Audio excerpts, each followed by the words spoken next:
Hello! Welcome to Spark Realities. Again, I am your host, Camille Castañeda. And finally, diba? Dati wish ko lang dun sa first ever podcast ko. But now, we have a guest. Yay! Miss Line Cesar. One of my mentor dito sa Japan. Siya yung nag-handle sa amin. And nagla-life coaching din siya. And founder of Ladies First Kansai Chapter. Thank you so much! Hi po sa lahat ng viewers ng Spark Realities. First and foremost, I'm so honored to be your first guest dito sa yung podcast. Thank you so much. And of course, I would like also to share with you na lagi ko itong sinasabi sa kanya na I'm so proud of Camille doing this podcast. And sana, one of our goals here is na mapasaya namin kayo at we can share an authentic experience that we have here in Japan. Finally, di ba? Talagang si God ay nag-a-answer ng mga prayers. Yes, God works in mysterious ways. Yan. So, for today's title and episode, The Spark That Changes Everything. Our OFW Stories. Alam naman natin na OFW, Overseas Filipino Workers. So, parehas kami. Yun yung experience namin. And I think, magandang ito yung first namin na i-share sa inyo yung stories namin. Kasi I think medyo magkaiba kami ng experience as an OFW. So, sana may mapulot kayo ma-inspire sa parehas naming story as an OFW. Actually, I've been here since year 2000. Oh. But I started as OFW 1998. Yun yung first ko na nagpunta ng Japan. 1998 in Tokyo. And to be an OFW. Ako, I started as talent. Alam mo yung talent. Before Kala mo nung talento, yung, di ba may mga, may mga singer, dancer, musician. Yun, ako nagsinger-singiran ako. Nagsinger-singiran ako kasi, nakakaiyak experience ko. Siyempre, alam nyo naman, di ba, na sobrang hirap ng buhay sa Pilipinas. Nobody believed pag sinasabi ko na, yung talagang roots ko na, mahirap lang kami, mga ganun, parang, nagjo-joke ka lang, ma'am, ganun. Pero, alam niyo naman, di ba, yung buhay sa Pilipinas, nobody would thought to go outside the country at magtrabaho at mag-OFW kung masarap ang buhay sa Pilipinas. Walang aalis. Diba? Walang aalis. Hindi kami pupunta dito. True, di ba? So, yun, medyo may pag-ambisyosa ako and I'm proud to tell you na talagang may pag-ambisyosa ako. Ayoko naman na, dahil mahirap lang kami, talagang doon na lang, di ba? So, nag-ambisyon ako for my kids kasi I got pregnant at na teenager pa ako. So, yun yung medyo sad story. Yung napaka-naive ko na nakapag-asawa ko ng maaga. So, nakapagtrabaho din ng maaga na feel mo talaga lahat ng hirap agad. So, because of that, just to make the story short, I wanted the best for my children kasi may 2 anak na ako. So, nagput up ako ng business sa Pilipinas. So, part of, parang alam niyo, nagsasubcon sa construction. Gano'n, nagsasubcon ako. So, may mga clients ako na malalaki. So, what happened was, yung business partner ko, hindi kami nagkasundo, tapos nawala yung money namin. So, it did come to a point na pinalayas kami sa bahay, kami ng anak ko, tsaka hinaltak ng bangko yung kotse ko, kasi talagang wala na akong pambayad. So, yun na talaga yung, rock bottom ba tawag doon? Yung talaga, kaya nag-decide na talaga ako na anong gagawin ko, pero wala ko idea ng Japan, wala as in, hindi sumagap sa utak ko yung Japan, nothing at all, walang ganun, hindi nag-cross to sa isip ko. Tapos may nakilala ko na, yun nga yung talento, na nagda-dancer sila. Sabi ko, anong ginagawa nyo? Na nagda-dance kayo, gano'n. Ay, magja-Japan kami. Tapos, wala siyang sinabi. 1998, ma'am, yun. 1998 to. Mas uso pa nung time na yun. Malakas pa yung Japan sa talent. Yung mag-audition ka ng, mag-sing and dance ka or whatever talent you got, no? So, sabi ko, try ko nga yan. Magkano ba sweldo? So, gano'n. Tapos sabi nila, may mga class A. Kasi pag matangkad ka, class A ka, yung mga gano'n. So, I'm so happy na medyo matangkad ako. Sabi ko, sumama ako doon. Tapos sabi ko, nalala ko, parang, alam mo yung manager, sabi ko parang familiar, sabi niya, ay anak ka ba ni ganyan? Parang distant relative ko pa pala yung manager niya. Sa Philippines man Sa Philippines to, ha? Tapos sobrang, sige, try mo, ganito yung sweldo. Sabi ko, my gosh, dollar. Siyempre parang, ding, ding, ding, ding, ding, no, yung dollar na sweldo. Sabi ko, sige, try ko, pero grabe yung, yung embarrassment, yung, kahihiyan. Kasi syempre, imagine mo, kakanta ka, tas na mag-audition ka eh. Madami ma'am talaga. Saan ba kami? Somewhere in Ortigas kami na nag-audition ka, tas may nanonood, ganon. Para pa lang to sa license na pumunta ng Japan. Para for the license pa lang yun, ARB ba yun tawag?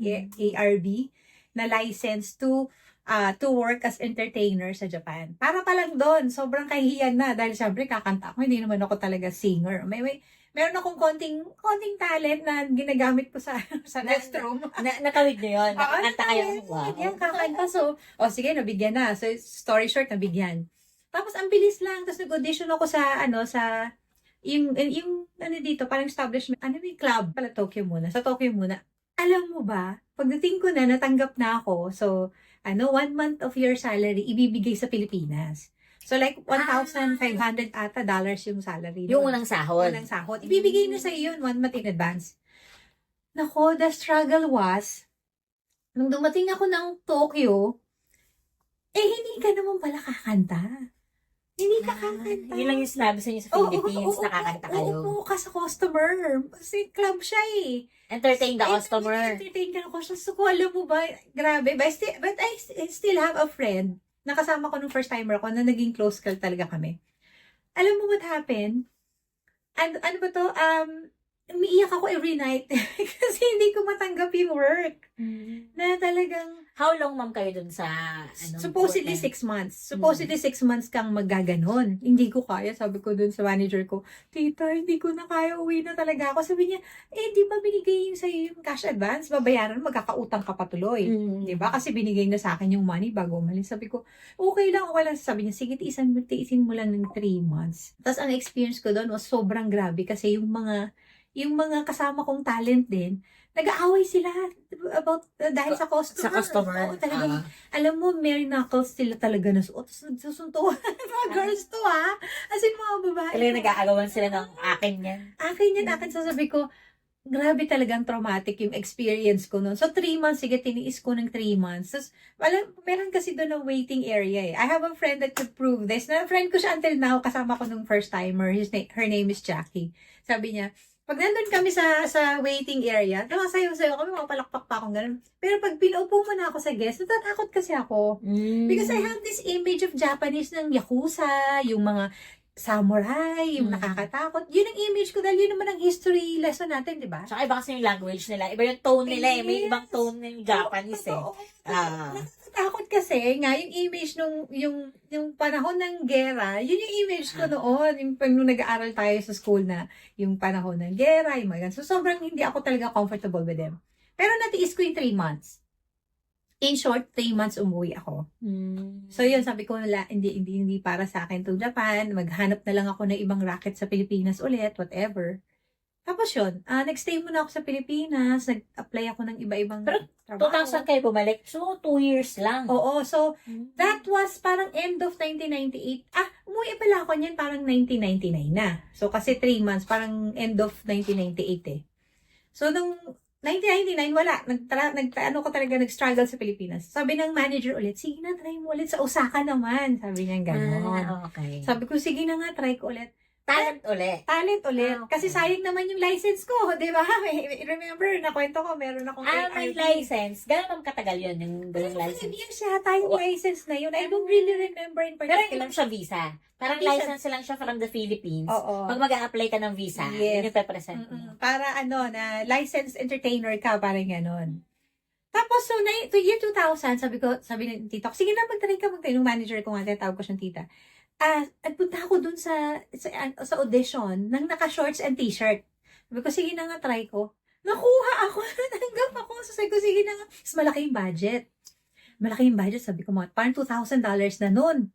Sabi ko, malaki. Although mababa yung dollar nun, okay na din. Sabi ko, sige, punta ako. Napunta na ako ng Osaka. Yun na yung napunta ako ang name ng club is Maganda. So, sobrang famous niya nun sa Soimoncho, sa Osaka. So, feeling ko mas kasi si Osaka, entertainment, compare kay Tokyo. Saka mas parang mas mabait yung environment sa Osaka. Parang ewan ko mas comfy, mas sinigay Yun din yung pansin ko din compare sa Tokyo. Parang mas kibishi, mas seryoso si Tokyo. Yeah, mas hayasi, mas buhay si Osaka. Medyo laid back na Osaka. Tapos sabi ko, ang ganda pala ang ganda. Tsaka nagpa-perform. Hindi naman ako singer, pero talagang More on entertainment may talaga. talagang may performance. Like every night, may 3 performance kayo. Tapos talagang magpa-practice kayo. Kasi nag-start ang club ng 8 p.m. natatapos ng 5 a.m. Ganun siya kahaba. Tagal din, ah. Tapos after nun, ang pagtapos pa ng work nyo ng 5, magpa-practice pa kayo. Siyempre, so ako, hindi naman ako magaling kumanta. Sumasama-sama ako sa mga dance group, pero pwedeng singit sa likod. Ganun yung papel ko nung talent. So, yun, masaya siya. So, gano'n mo kayo katagal nun? Doon sa, yung balik niyo dito sa Osaka as entertainer. Nakatatlong balik ako. That is when, nung hina na yung entertainer. Abo. Wala na, patanggal na. Way pa-face 2000 kasi tinanggal na eh, di ba? Yes, Inabolish na talaga. Kaya ang nangyari sa amin is, na lahat kami nag-isip na kung anong magandang gawin. So, syempre, the best way is magpakasal ka. Yes, Yeah. parang yun yung time na ang dami na nag-stay dito. Kaso nga, aalis na, ma-abolish. So, humanap na ng way paano Yes. mag-stay. Tsaka parang yun yung time na naglinis din talaga si Japan. Yung may tinatawag silang bilog ba Yes, na oo. overstaying, yung mga TNT Tsaka na ang dami kasi na naging bad image ang talent. Yung mga Japayuki Japayuki means parang Japan beauty eh. Pero ang nangyari kasi parang may prostitution na naging issue, may mga kung saan sumasama sa customer, may mga ganun. Ang dami na naging issue kasi. Kaya tinanggal, kumbaga yun nga sasabi mo, Camille, na nilinis ng Japan. So kami, ayaw namin umalis dahil nandito na eh. oo. Nandito na. ang sarap sa Japan. Ang ganda ng Japan. Ang sarap ng pagkain. Mabait ang Japanese. Hindi sila basto. Dito kasi, mostly, ang Japanese before, lalo yung mga matatanda ng Hapon, ang routine nila is, before going home, dadaan muna sa mga club, makikipagkwentuhan, iinom, and then uuwi. Kwentuhan lang Oo, talaga. Parang may kwentuhan. makausap something. Oo, yes. Kasi nga, sanay sila na mag-isa lang, asawa lang nila kasama. Tsaka, ano talaga sila yung workaholic. Yes, that's true. Mm. Kaya sabi ko, hindi naman pala bastos ang Hapon. Kami pa nga ang bastos. Kasi nung talent kami, pag medyo nalasing na, ginugulat namin yung mga Hapon na pauwi. Yung mga ganon. So, sobrang saya. So, I ended up, OFW ako ng 3, nakatatlong balik ako sa Osaka. For 6 months po sila yung contract. Pero dun sa kanila, dun sa promoter, 5 months pwede ka nang umuwi. Basta magaling kang mag-work, mas musod ka sa policy, you're a good employee, parang ganon. Pauwiin ka na ng 5 months, bayad ang 6 months mo. That's the best part nung nangyari sa akin as OFW na entertainer. 5 months, bayad ang until 6 months, makakauwi ka na, tapos makakabalik ka kaagad. So that's the best thing. Yan. So, talagang very different yung story natin. Ako naman, pero siguro yung same, nag-Tokyo din muna ako. Bago ako nag-Osaka. So, sa Tokyo naman, student naman ako. Student visa, Nihongo. So, 1 year yung school, pero yung visa ko, I am allowed 1 year and 3 months. Pero ano po, parang that time, nag-part-time ako, syempre, kasi mahal yung school eh. Tuition. Oo. Tuition fee. So, nung una, ang work ko is dry cleaning. Tapos, white shirt na hawakan ko din. Then, nung medyo, parang yung pasok ko is morning na. Nung una kasi panghapon po. So, isa lang yung pwede kong job weekend. Pero nung naging pang umaga na, tuwing after school, nag-work din ako. Gulay naman, factory. So, yun. Ano din siya, that time, na-inlove na rin ako sa Japan. Kaso, hindi agad ako nakahanap ng work.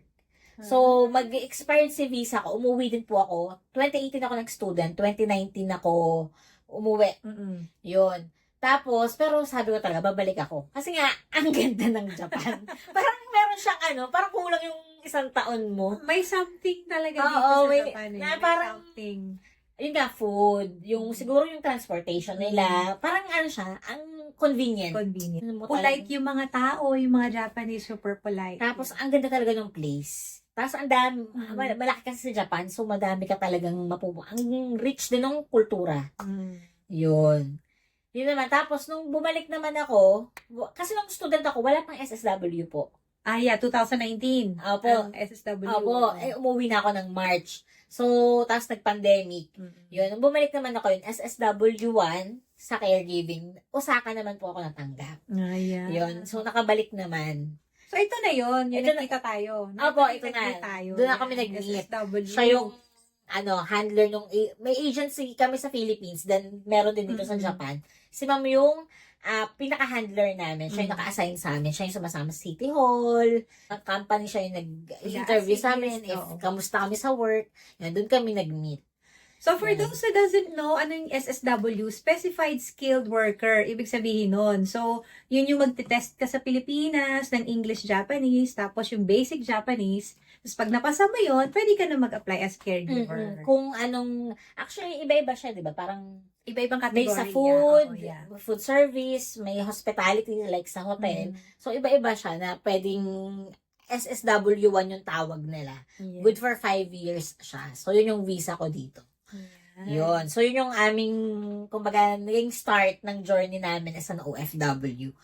So, yun. Same lang din naman kay ma'am. Kaya ako nagpunta dito kasi, kumbaga, iba yung life sa atin sa Philippines. Ayan. Oh, Maghirap talaga. Graduate ako ng college. Nasa field ako nasa real estate ako that time. Kaso nga, syempre, though ma'am yung tawag sa'yo, office ka, iba pa rin yung sahod. Salary, Iba pa rin yung sweldo. Tapos, syempre, somehow, sa akin kasi parang dream ng mga Pilipino mag-abroad eh. Tapos, Japan. Sabi ko, why not? 24 lang ako that time. So, talagang pwede pang, magkamali in life. So, sabi ko, sige, try ko. Kasi parang nakaka-excite din sa part na makarating ka abroad. Yeah, that's Yun. So, yun.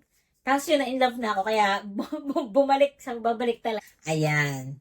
So, yun. Kaya, ito yung napili namin i-share sa inyo kasi I think ito yung sobrang laking impact sa life namin. Kasi, ito yung nilalakaran namin current life namin. We're both ang OFW. Yun. And, Pero may nagtatanong sa akin, bakit Japan? Ang dami namang countries, di ba? Kasi yung opportunity, yung spark of the moment, sabi nga ng spark realities. Maganda siya, no? Yung spark ng opportunity that came to me that time is Japan. Kasi the woman that I met, yung talent na na-meet ko, talagang wala siya sabi ko, maganda sa Japan. Talagang puro siya Japan. And when I came here, nag-work na ako, wala na rin akong sinabi sa anak ko, sa mga people around me, pag umuwi ako sa Pilipinas, sa Japan, hindi ganyan. Sa Japan, walang pollution. Kaya something mesmerizing sa Japan talaga. Hindi mo ma-explain. So, Parang hindi ko alam. Tapos siyempre, dito ko nakilala ang husband ko, so talagang maganda talaga sa Japan. maganda talaga sa Japan. Yun na nga. So, after kong nag-OFW, since wala na, pauuwiin na talaga, hindi na kayo makakabalik. So, yun, doon ko na-meet naman yung asawa ko na married kasi ang mommy niya sa Japanese. So, kaya siya nandito since 17 years old. So, yan, mabait naman siya. Yan, so, yun yung, pero madami siya may pinagdaanan kasi nga, as I mentioned kanina, hindi talaga siya madali. But then, I did it for my children. So, of course, different case with Camille kasi single pa siya eh. Ako kasi that time, when I came here, may anak na ako. So, talagang ang dami ko na ding responsibility. Ayun. So, para lang may background kayo kung bakit kami naging OFW at bakit sa Japan. Ako naman, ba't Japan? May relatives din ako dito eh. So, tapos, Japan is closer to the Philippines. 4-5 hours lang yung biyahe. Yun. Ilang taon ka ba nagpunta dito, student? 24 mama ko nun. 20. Ayun. Nung bumalik ako, 29. 5 years. So, yun. So, may brief background na tayo. So, konting lang tayo. Parang Q&A style lang ng ating mga experiences pa para mas may makarelate sila and magka-idea kung paano ba maging OFW and how is our journey. Ayan. So, yun, nakwento na namin kung paano kami naging OFW both and kung bakit namin iniwan yung Philippines for a while. Kasi nga, kumbaga, alam naman natin lahat napakadaming OFW buong mundo kasi medyo mahirap kumita ng pera sa atin. And yun, this one, initial emotions. Ano nyo nun? Ay, Yung pagdating first ng nyo. Japan, culture shock talaga. As in, sobrang shock. Pero ang dami kasi like the doors, automatic, yung CR, no, yung mga ashlet. Yan yung mga sobrang shock na shock ako na, wow, so amazing. Tapos yun na nga, yung trabaho itself, rise up sa akin is yung pride eh. Parang, syempre, I'm doing office work. I do marketing before when I was working in the Philippines, sales and marketing. So, I talk to architects, I talk to engineers, yun yung mga ka-deal ko everyday. Tapos biglang, I'll be dealing with customer na nasa club ha. Yung, I know naman they're good people, pero yung pride na parang, and you know that time, we were required to really bow and to greet them, to really bow your head. Tapos sabi ko, yung sobrang So, parang down. Pero, sobrang down na sa kanila kasi respect lang naman yung sobrang sabi ko, ano ba to? Tapos yung minsan may sasabihin pa na, pag hinawakan ka ako sa leg, sabi sa'yo, iyak na ako. Agad yung gaganon sa akin yung Japanese. Ako po, sabi ko sa'yo, iyak na ako. Agad eh. So yun, sobrang shock talaga. I never realized na they're good people. Pero, kasi nga, hindi ko wala akong idea nung pumunta ako dito eh. So, kailangan din talaga yung briefing, no? Pumunta, sumabak sa isang country. Ako naman siguro that time, since student naman yung visa ko, excited naman ako. Super excited naman ako. Tapos siguro yung medyo nagulat ako, sobrang seryoso ng Japanese. Like Tokyo kasi ako, nakatira ako Yokohama, then yung school ko Shibuya. So everyday ako talaga nagbabiyahe, parang 1 hour and 30 minutes, basta ganun yung biyahe ko. Sobrang seryoso nila sa train. Wala talaga nagsasalita. Bawal yung phone. Yun yung mga sabi ko, grabe yung Japanese. Tsaka, pag naglakad sila, sabay-sabay lang talaga sila. Ang maririnig mo lang sa station is yung yabag nila. Oh, yeah, Yun lang. Tapos ako naman, sa school po kasi, ang kasama ko naman is mga iba-ibang lahi. Like, may Asians din, pero may Europeans, may Americans. Siguro noon that time, noon ko nakita na, ang laki pa pala ng mundo.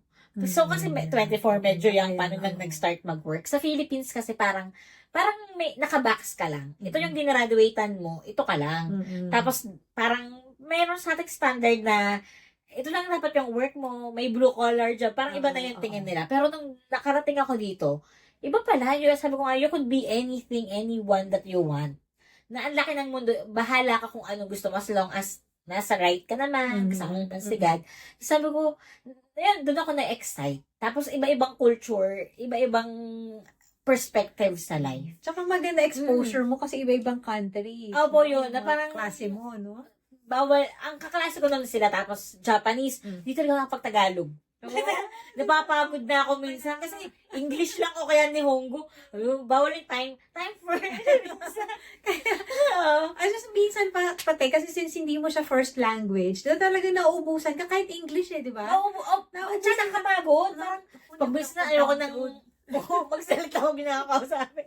Pero nakakatuwa. Kasi talagang, para sa akin, one of the greatest experience yung naging student ako. Kasi, bukod sa nasa Japan ako, yung iba't ibang lahi nga, parang never ko naisip na nandun ako sa isang classroom, tapos magkakaiba kaming diversified talaga. Pero I want to know naman, kasi ako din parang naiinggit ako sa mga nagpunta ng Japan na student. Sabi ko, bakit sila nakapag-student? Pero let us know let's hear it from Camille kung magkano ang tuition para mag-aral lang ng language dito sa Japan. Kahit sa requirements pa lang, yung sa akin, 1 year siya, if I'm not mistaken, parang 300,000 pesos. Diba? Tuition lang, 1 year lang yun Diba? Tapos, ano lang yun, yung tuition fee. Pero syempre, you have your books. Tapos kung ako kasi sa relatives ko ako nagstay. So, naka-free naman ako dun. Pero yung back and forth, akin yun. Transpo, no? Ang mahal ng transpo ng Japan, do convenient. Tapos, meron silang sa visa, para makapasa ka din, is meron kang show money. So, kailangan may talaga sila or may papakita ka talaga na you could study sa Japan. Kaya mong isustain. Nagpasa kami nun is bank statement and ITR. Na kung may business ka, kung anong trabaho ang sponsor ko nun is mom ko. Yun. Madami nang pala kayo. Wala charot lang yun. Yun, ganun ma'am siya. Pero sa akin kasi, yun, inutang ko lang yun yung 300k, feeling nyo naman. Binayaran ko lang yun dito. Nandito ka na, naguhulog ka na. Opo, yun. As in talagang, inano ko siya. Kaya nga, dalawa yung trabaho ko. Pero noon, first time ko siya ma-experience, ma'am, sa totoo lang. Kasi, sa Philippines nga, ganun yung, kumaga, thankful ako sa parents ko kasi hindi naman ganun kahirap yung life ko nung nag-study ako, ganyan. So, first time ko na, ganun talaga yung, alam mo yung wala kang choice. Totoo yung sabi ni Joy, if yung kay Catherine Bernardo palabas na, pag mahirap ka, wala kang choice, talagang titiisin mo na lang. Titiis talaga. Kaya hindi po madaling mag-OFW. Masaya siya, meron siyang perks, pero kailangan buo yung loob mo kasi sayang kung susukuan mo. Like ako, I spent 300,000. Kung nag-give up ako nun, paano ko babayaran yun sa Pilipinas? Kaya talagang yung buong 1 year and 3 months ko, nagtrabaho talaga ako. Parang, you mentioned na, yung sa dry cleaning, anong isa? gulay. As in, factory, di ba? Pagkalabas ko ng school, lalabas ata ako 12, mga 12, ganun. 30 minutes lang yung ample time ko. Pagkababa ng eki, papunta sa next work. Kasama na kain dun. Lalabas ako nun, gabi na, 10 p.m. minsan 9 p.m. sa Gulayan. Sa Tapos bukas papasok uli ako. Ang pasok ko is 8 a.m. sa Tokyo. Sa school pa, sa school naman. Tapos pag weekend, wala pa rin. Kasi sa dry cleaning naman ako. Kaya sabi ko, sisiw lang sana na caregiver ako. Ganun, ma'am. At saka syempre nun, hindi pa ako marunong mag-Japanese. Doon ko talaga na-experience yung iniijiwaro ka talaga. Hindi ko man naintindihan masyado. Kaya okay lang. Sige, bahala kayo. Hindi ko man nagigets eh. Ngayon, medyo gets ko na ngayon. Mga na maghapon eh. Pero that time, sige, bahala ka. Talagang matatanda kasi yung kasama ko. So, talagang asar sa bata. Yan. Pero nakakatuwa lang kasi nung time naman na yun, lagi akong may kasamang student din na Pinay. So, dalawa kaming ina-apply lagi. Sabi ko, at least, hindi ka, sabi namin, at least hindi tayo mag-isa. I-share ko lang din yung, kung bakit ganun yung experience ni Camille about dun sa matatandang Haponesa. Kasi daw, most of them, kasi since may edad na sila, they protect their jobs. Kasi baka makuha mo sa amin. Pwedeng mawala to. Kaya daw medyo masungit sila sa mga, lalo foreigner, mga bata, kasi baka nga makuha mo pa yung trabaho nila. Yun yung narinig ko kasi may mga kasama din ako na nag-work sa mga hotels, yung naglilinis. Ganun din yung mga matatanda daw ang yung masusungit. Kasi masungit talaga sila. Nila yung Siya job talaga nila. yung iba talaga yung papatrabaho sa'yo. Pero ako sa akin kasi, ewan ko, ang idea ko sa life, perspective ko, yung think positive na, okay, kumbaga magiging resilient kapag nalagpasan mo yun eh. Kasi yung life, tough naman talaga siya. So, tibayan mo lang. Pag nalagpasan mo yun, okay na yun. Kasi kung lagi mong iisipin na, ano ba yan, ganyan. Inaapi ako. Susuko ka na lang, diba? Eh, ganun talaga yun. Charge to experience. Pero masaya. Kami enjoy kami nun kasi, yung mga Haponesa nun, parang kasama ko lang siya 3 hours. Hanggang 6 p.m. lang sila, papasok ako 3. Mga ganyan. Yung gabi hanggang 10, puro Pinoy na kami noon. Mga guys lang titingin mo. Masaya na kami noon. Puro Tagalog na lang kami sa trabaho. Yun. Kaya masaya, nakakatuwa. Tsaka yung mga nakatrabaho ko, ma'am, doon iba. Yung tatay ko kasi nag-abroad din, 7 years. Nakatrabaho pa ng tatay ko. Tapos nakatrabaho ko sila doon sa Gulayan. So, nag-Japan din pala ang tatay mo. Nag-Japan din. Yun naman yung ko. Isa sa mga experience na gano'n. Nakakatuwa pong mag-OFW. Yes, talaga. Challenging, maraming pagsubok, pero at the end of the day, ikaw pa rin naman yung magde-decide kung that day is gonna be a perfect or beautiful day or pangit siya, depressing na day. Ikaw pa rin magpipili nun. Sa inyo, ma'am, anong yung pinaka-memorable na struggle or lesson nyo? As an OFW. Oh my God. Syempre, ang homesick. At saka yung miss yung mga anak. Kasi nga, as I mentioned, may anak na ako nung pumunta dito. So, during that time, wala pang cellphone na you can talk to sa messenger, mga... Ngayon, madali na eh. Wala, di ba? Dati, you have to buy this card worth 2,000 yen parang for a 60-minute call. Oo, talagang tawag lang. So, that's the hardest part. Yung money naman, when I worked as OFW, dito as talent, sobrang daming money. And sobrang, dito ko na-experience yung bibigyan ka na naka-chopsticks pag may show. Talagang naka-chopsticks yung tip. At saka lapad-lapad yun na hindi yun sengyen lang ha. Talagang sobra yung tip. Ngayon, mga tipid na yung mga hapon eh. Noon dati talaga. That's when I realized na Japanese are very generous. Generous. Sobrang generous nila. Yung sa iba kasi, yung mga friends ko na nag-OFW sa ibang bansa, talagang halimbawa when they go out with the country, kung sino yung foreign, halimbawa sa US or somewhere, pag kumain siya hati-hati, dito ang Japanese, they would pay for that kahit gano'n pa kamahal yan. Sabi ko, so talagang ibang generosity ng Japanese. So that is yung sweldo namin, hindi namin iniisip kung magkano. Ang lang iniisip lang namin yung tip namin that day. So yun yung magandang part naman nung pagiging OFW plus talent. Sa akin naman siguro yung yung sa start. Kasi same time, parang office job ako sa Philippines. Tapos, punta ka dito, blue collar job talaga kasi sa dry cleaning ako. Tapos, syempre, may mga Pinoy din naman. Kasi yung mga kasama mo, kumbaga, iba nga yung idea sa atin, parang nag-aral ka, dapat ito yung work mo. So, kami talaga, kahit sino makakasama mo. Pero ako nun, tinignan ko siya positively na parang sa akin, lahat ng tao may kwento. Yes. So, parang na-inspire ako sa kanila. Matutuwa kayo pag nakakita kayo yung mga OFW na talagang grabe sila, hindi nagpapahinga. Oo. Tsaka, binubuhay nila lahat ng pamilya nila sa Pilipinas. Grabe, sabi ko, siguro, hindi ko na lang siya tinignan na negative na parang, nandito na ako sa point na to ng life ko, pero humanga ako dun sa mga naging katrabaho ko. One of the lesson na, grabe, talagang totoo yung mga story na gagawin talaga lahat. Yung sabi nila, hindi nila kinukwento lahat sa Pilipinas yung nararanasan nila kasi ayaw nilang mag-alala. Totoo yun. Tapos, nagtrabaho lang sila talaga. Yung akala nyo, ang sarap kasi naka-picture. Pero mas madalas itlog talaga yung ulam. Totoo yun. Pero, yun nga, masaya siya. Parang bittersweet. Ang saya pag nakapagpadala ka naman, na madalhan mo sila. Yun yung sa akin na parang struggle siya kung iisipin kasi syempre, kumbaga, nag-iba yung life mo, iba na yung work mo, at saka ibang trabaho dito. Trabaho talaga, trabaho Japan.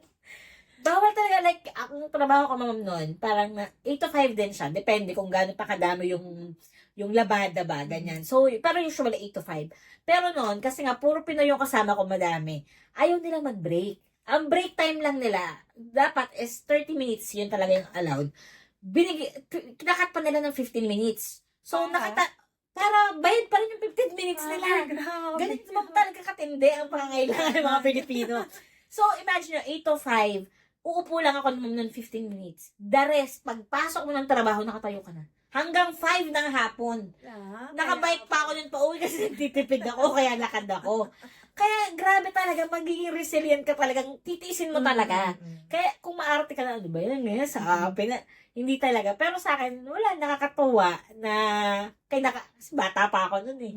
Pero it's nice that you look at things, yung bang maganda yung optimistic yung outlook mo sa buhay kasi bata ka pa, pwede ka naman umuwi ng Pilipinas at tumira muna sa parents mo at wag magtrabaho ng ganyang katindi. Feeling ko that time, iba na rin is 24. Yun nga yung iba na medyo matured ka na.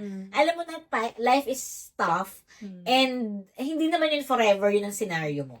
One way or another, matatapos yun. So, enjoy the journey habang mamimiss mo din yun minsan. Pero yun yung isang nakakatuwa pero mahirap na katotohanan ng OFW. Madaming lessons talaga, lalo na yung pagod ka na, magluluto ka pa, syempre maglalaba ka pa, maglilinis ka pa ng bahay. Sabi ko nga pag minsan, yun sa mga kasama ko dito sa bahay, nakakomento ko, grabe no, ikaw na yung naghanap buhay, pinadala mo, ganyan. Pero wala, ikaw pa rin lahat, ikaw grocery. Ikaw maghugas, may pinagbaunan ka pa. Bukas, magluluto ka ulit pa. As in, tsaka pag may sakit ka, wala, ikaw talaga. Kaya, alagaan ng health. Yes, yun yung challenges ng mga OFW talaga dito. Yung pag nagkasakit na, walang mag-aalaga. Wala. Tapos, walang gagawa. Wala magluluto para sa'yo, yung damit mo. Hindi nag-stop ang world. Hindi nag-stop pati yung bayarin, ha? Hindi. Dahil may sakit ka, wala kang rent, wala kang ganun. Hindi yan, continuously. At saka dito, hindi uso sa hapon kasi yung pagka may sakit ka is mag-o-off ka. Parang medyo hanggang kaya mo, kayanin mo. Ayun. At saka walang work balance talaga sa Japan. Wala. Workaholic sila. Sabi nga ni Camille, workaholic talaga ang Japanese. So, hindi nila maiintindihan yun na pagod ka. Bakit? Ito talaga namang ang life nila is work. Oo. Kung tayo life natin, kalimitan sa Pinoy is family. Doon tayo nag-show up. Sila hindi. Sa trabaho sila nag-show up. Kaya, ano man yan, may bagyo, kung ano mang nararamdaman mo, darating sila kasi yun yung number 1 sa life nila. And then, notice ko din before, pag umuulan, tinatamad pumasok ang Pinoy eh. Pag parang may sakit, masakit ang lalamunan ng dahilan meron. So, hindi yun pwede dito sa Japan. Kung dito kayo pupunta as OFW, asahan nyo na talagang walang work balance dito. Walang, family, work, and, personal na, na mga gusto mo sa buhay. Walang ganong balance. Work-life balance. At saka I think sa every country naman, talagang mag-a-adapt ka sa culture. Hindi mo pwedeng dalhin yung kultura natin sa Pilipinas na gantong mindset. Kaya kumbaga, respect sa culture na dinatnan mo. And yun, grow with it. Kasi yun nga, mag-a-add on din naman yun sa pagkatao. When you're in Rome, do what the Romans do.